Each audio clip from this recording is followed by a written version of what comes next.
Welcome to Fertility Friendly Food. I'm your host, Stefanie Velakis, accredited practicing dietitian and nutritionist and director of the Dietologist, an Australian-based practice focused on optimizing fertility through nutrition.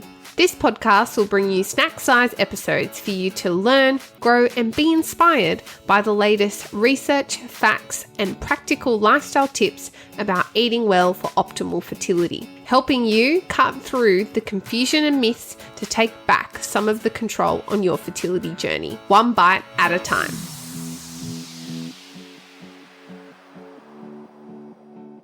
Hey everyone, and welcome back to another episode of Fertility Friendly Food, the podcast. My name is Stefanie Velakis, and I'm an expert fertility dietitian and nutritionist and founder of the Dietologist, and of course your host of the pod.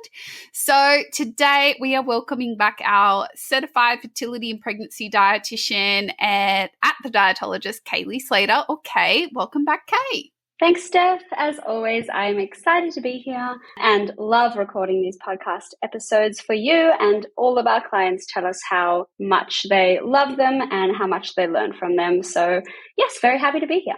Amazing. So this episode is all about trimester 1 and early pregnancy nutrition. So just a heads up for those of you who may be in the trying phase or in the fertility phase and don't really want to hear about this kind of content, then this might be one to earmark once it's your turn and you can come back to it. But if you don't want to listen to it, please just find another episode. There's so many fertility nutrition episodes, but we get so many questions because naturally so many of our listeners, our audience, our community, our clients go on to conceive. And so they want to know what now when it comes to nutrition. So we wanted to give you some tips. So over to you, Kay. What are some of your top trimester 1 nutrition tips? It's a time riddled with often early pregnancy anxiety, nausea, constipation. You're not telling anyone. It's a time.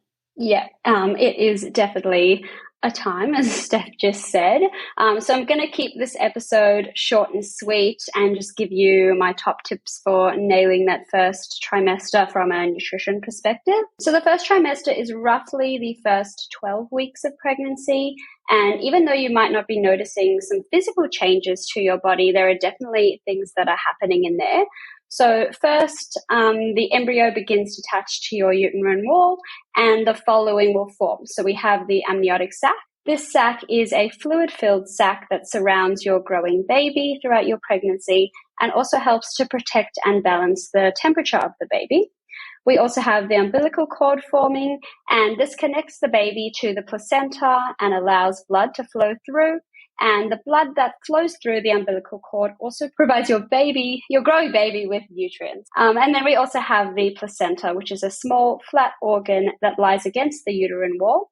And this separates your blood supply from the blood supply to your growing baby and is also crucial for transporting these nutrients and taking away waste.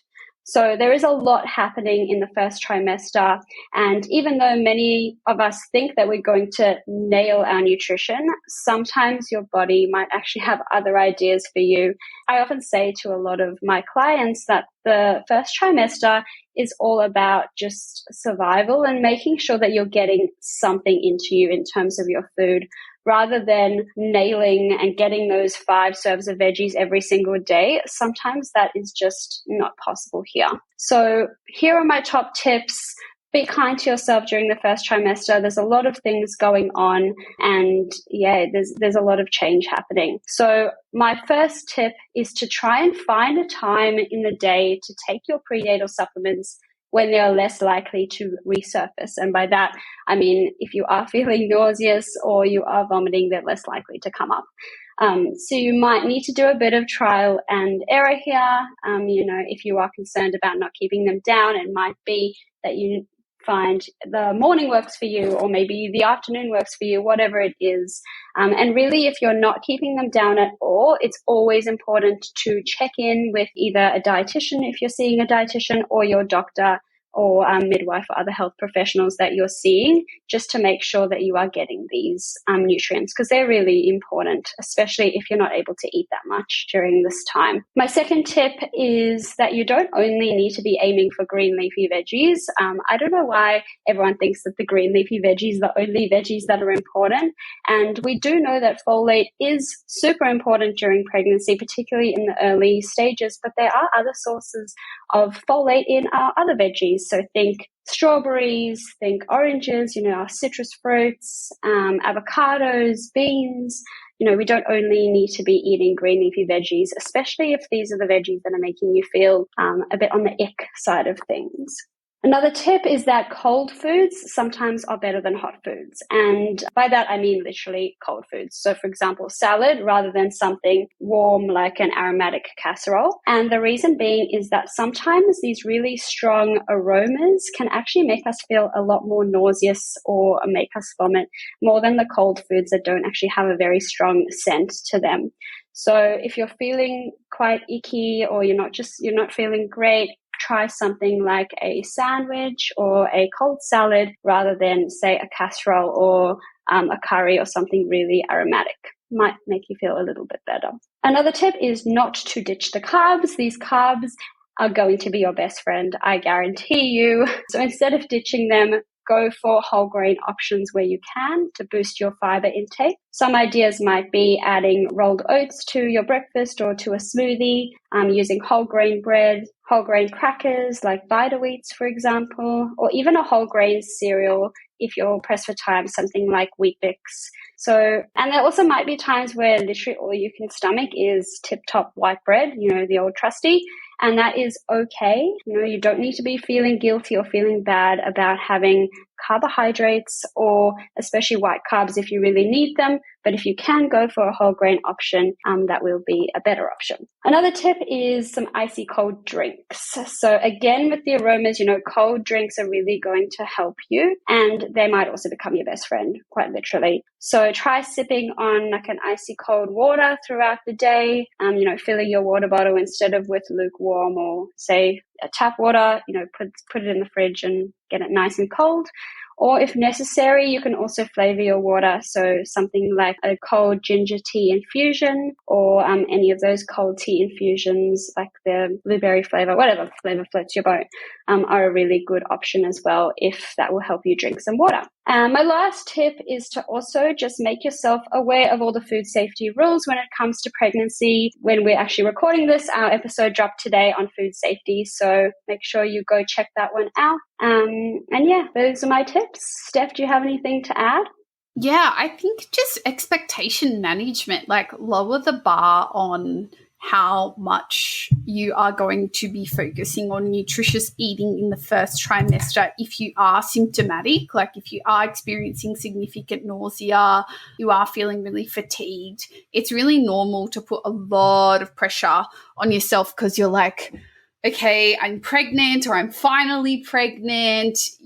I've got to do as much as I can to support the baby's growth and development. But the truth is, in the first trimester, you don't really need any extra calories. You certainly need those key nutrients that you mentioned, which is why trying to time that prenatal supplement as much as possible to kind of stay down is really important.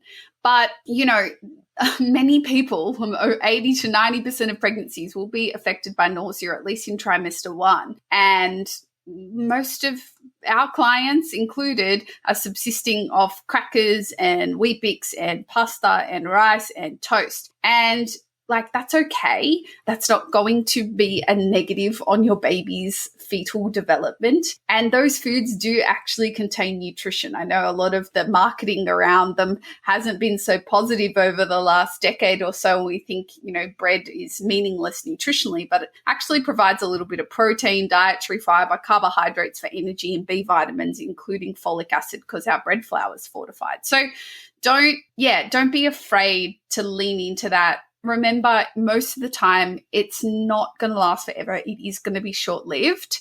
and you can get back to your good habits. And this is another reason why it's so important to start focusing on your nutrition before you conceive, before trimester 1, because as well, a lot of our clients I know take comfort in the fact that they were eating really well before they conceived. They're like, well, even if I'm not eating the best now, I am taking some comfort in the fact that, I was eating really well before I conceived. So hopefully that nutrition is going to be beneficial in carrying over.